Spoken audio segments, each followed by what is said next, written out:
Família é a base da sociedade. Eu ouço essa frase desde que eu era criança. E agora que eu sou um homem velho, eu olho para a sociedade tão degradada e olho o que aconteceu com as famílias nas últimas décadas e eu entendo a verdade que tem por trás dessa frase tão importante. E a palavra de Deus também nos instrui sobre como sermos família.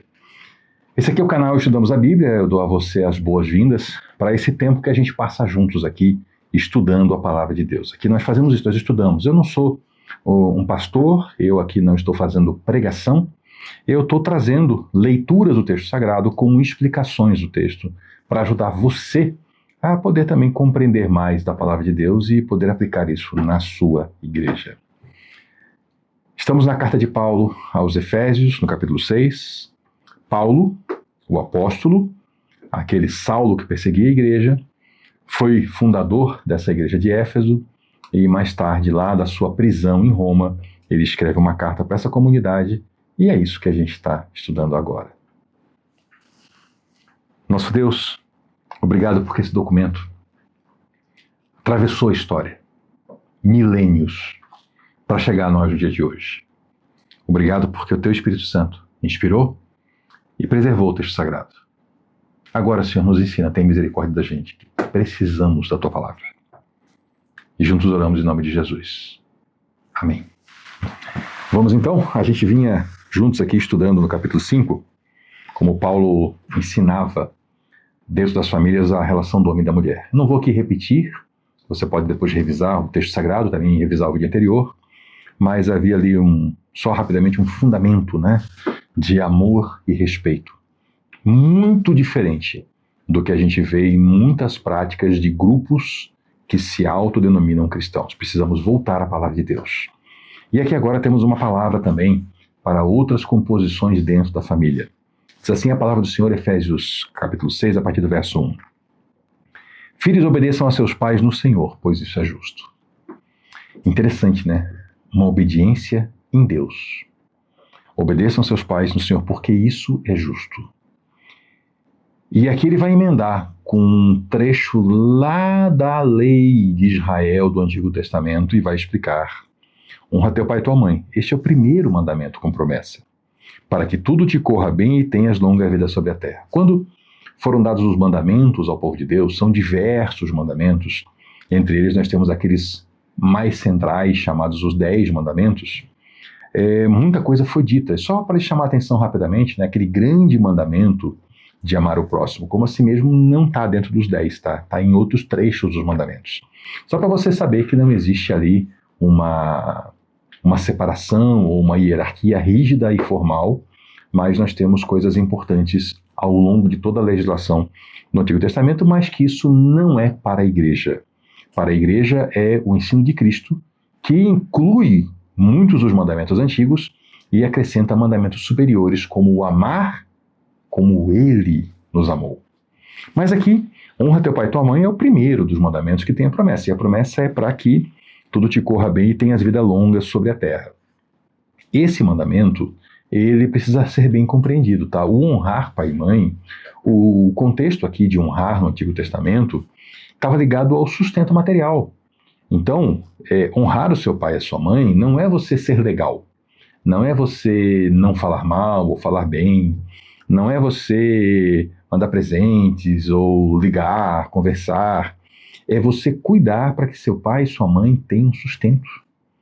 Esse para que tudo te corra bem e tenha vida longa sobre a terra, está relacionado a isso, até porque quando as famílias faziam isso, né, o que se tinha? Tinha-se uma preservação familiar.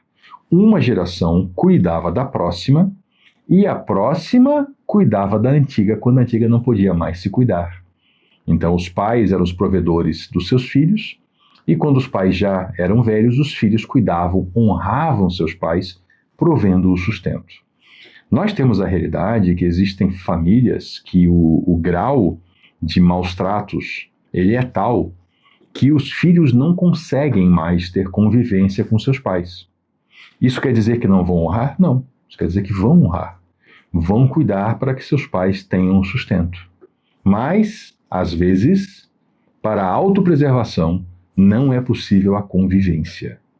Mas o que o texto sagrado está ensinando aqui é o sustento mesmo. Esse honrar aqui é sustento. Inclusive, em outras porções do Novo Testamento, é falado até sobre honrar o pastorado, e o sentido é sustentar financeiramente o pastorado, tá? Pais, não irritem seus filhos, antes criem-nos segundo a instrução e o conselho do Senhor. Como a gente vê isso aqui sendo quebrado, como a gente vê adultos, pai e mãe, trabalhando, né, sendo ativos no desagradar os seus filhos. De graça, só para mostrar que manda, só para mostrar que é pai e mãe, só para mostrar que sabe mais, supostamente, né? Como tem pai e mãe irritando os seus filhos? Não irritem seus filhos. Antes, criem-nos segundo a instrução e o conselho do Senhor. Você busca na palavra de Deus a instrução.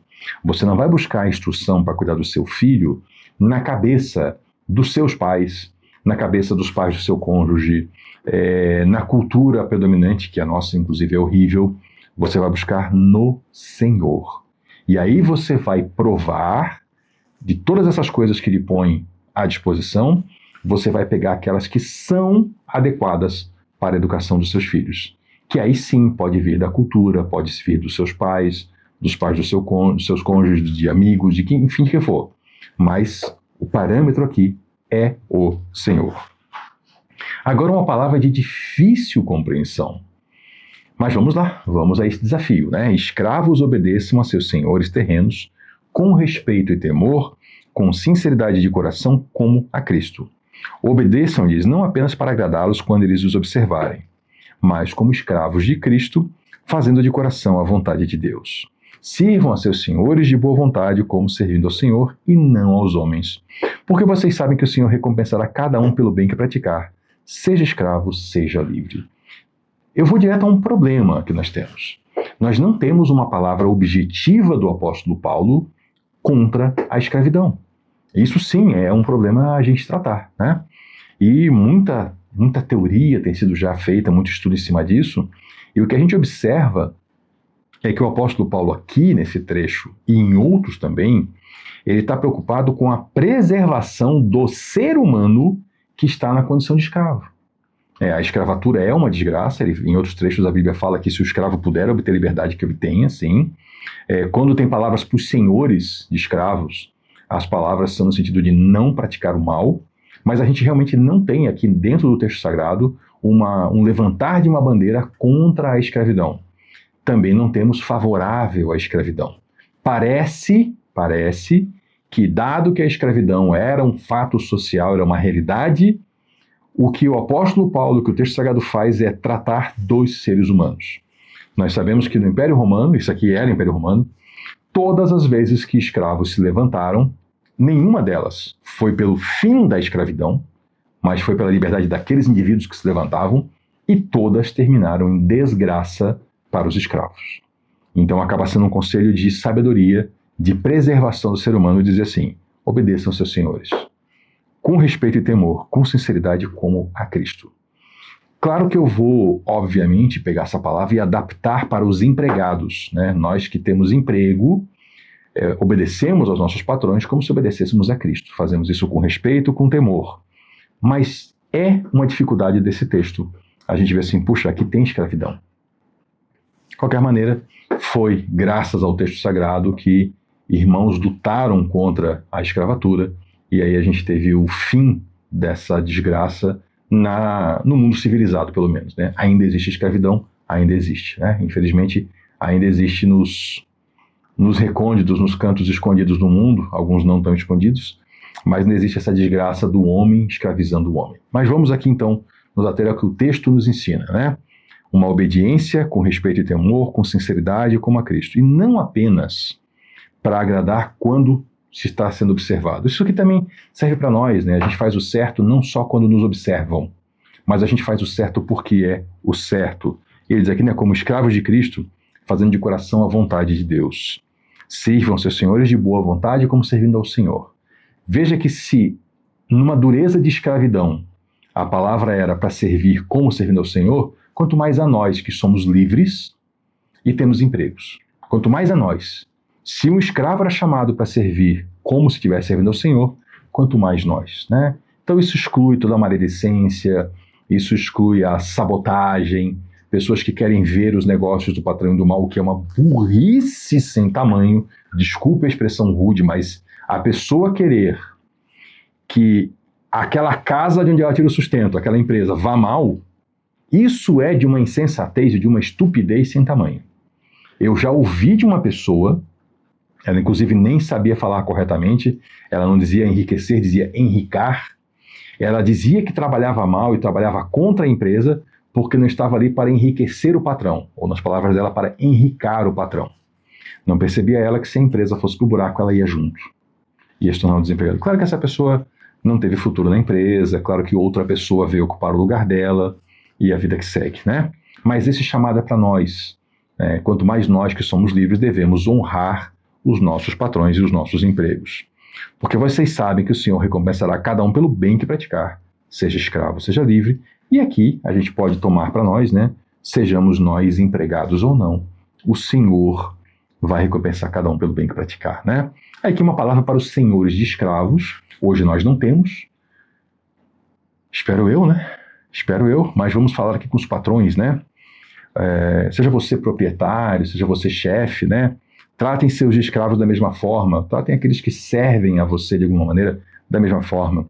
Não os ameacem, uma vez que vocês sabem que o Senhor deles e de vocês está nos céus. E ele não faz diferença entre as pessoas. Muito se engana quem acha que é mais importante na vida do que um outro ser humano. Quem olha para alguém e diz assim, puxa, eu sou o patrão, ele é empregado, eu sou mais importante. Deus que está nos céus olha para nós e ele não faz acepção de pessoas, como a Bíblia ensina. Todos nós estamos diante do Senhor. Então não maltrate uma pessoa, não ameace, não ocupe, não use da sua ocupação, da sua posição para oprimir o próximo. Exerça a autoridade que você tem dentro dos limites dessa autoridade. Não esqueça disso. Agora começa uma sessão, aqui já mais para o final, muitíssimo interessante. Essa sessão aqui ela tem sido assim um fortalecimento para pessoas ao longo da história.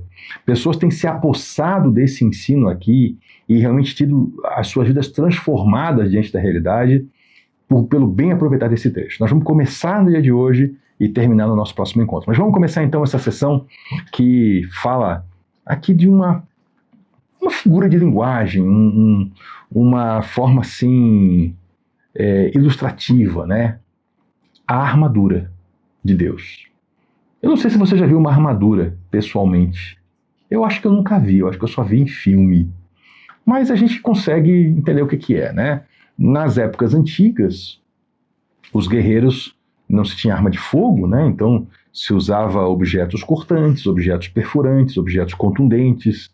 Enfim, eram facas, espadas, lanças, flechas, porretes, clavas, massas, né? E aí, então, o homem entendeu que ele podia desenvolver coisas para proteger o corpo.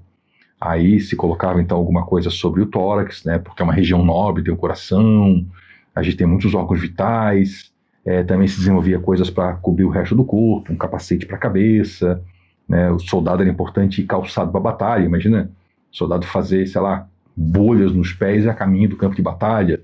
Então o ser humano desenvolveu essas armaduras para o combate, para se proteger, ao ponto que nós tivemos uma fase aí na Europa na Idade Média em que o corpo estava completamente coberto por metal. Os nobres, pelo menos, quem podia pagar por uma armadura, tinha seu corpo completamente coberto por metal para se defender em combate. Então, com essa figura em mente da armadura, a gente vai para o texto. Claro, sabendo que aqui não é uma coisa rígida, fixa, também não é literal, né? Linguagem figurada. E você pode imaginar diversos tipos de armadura. Se para você ficar mais fácil imaginar uma armadura de um samurai, imagine isso também, né? Mas aqui provavelmente Paulo tinha em mente também, os destinatários, a armadura do exército romano. Vamos para o texto então? Finalmente, né? Está indo para o final do texto, então finalmente, fortaleçam-se no Senhor e no seu forte poder. Antes de entrar na armadura, né, veja como essa palavra aqui é poderosa, né? Nós devemos buscar força no Senhor e no seu poder. E são essas práticas, a prática da vida cristã, o buscar encher-se do Espírito Santo, o cantar louvores, praticar o bem, jejuar, orar, congregar, participar da Santa Ceia, ler a Bíblia, isso tudo vai nos fortalecer no Senhor e no seu poder.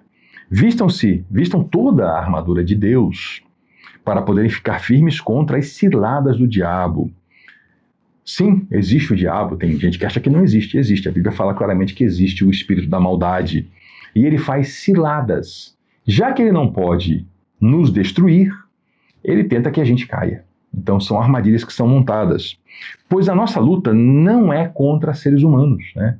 Tem gente aí cheio de ódio pelo outro que pensa diferente dele, mas não está entendendo que a luta da igreja, a nossa luta histórica, ela não é contra seres humanos, mas é contra os poderes e autoridades. Não está falando de pessoa não, tá?